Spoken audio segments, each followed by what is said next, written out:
Therefore, when Yang returned to their table with 2 plates of fish and chips, utensils and napkins included, and after settling down on her seat, she first allowed a few moments of silence to occur while they began eating.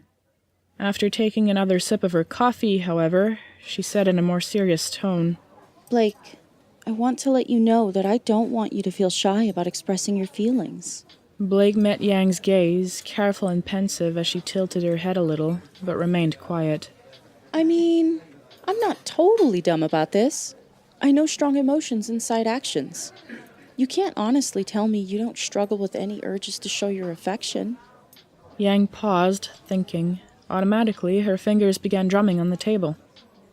I'm not saying, like, kissing and stuff, but any holding or cuddling you feel like doing, that's okay. And correct me if I'm wrong, but I think you like my scent. So, smelling me is perfectly acceptable too. She was about to grin and wink again, maybe to help break the ice, but then she realized that Blake was blushing, and quite darkly at that. The young woman in black was clearly embarrassed, the bow flatter on her head than it usually was. Blake? Yang blinked, not quite sure about what was causing her partner's discomfort, but concerned nevertheless, hoping she hadn't crossed a line. Blake mumbled something, but it was too low for the blonde to understand. After being asked to repeat her words, Blake sighed heavily and said in a louder tone of voice, shoulders slumped in a dejected manner, I can't help it if my faunus heritage grants me super-developed senses and prompts me to act like a cat sometimes. Don't make fun of me.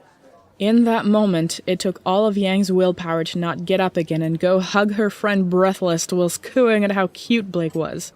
Call it aggressive love, call it nonsensical, but with the reddened cheeks, the discouraged posture, the almost childlike complaint.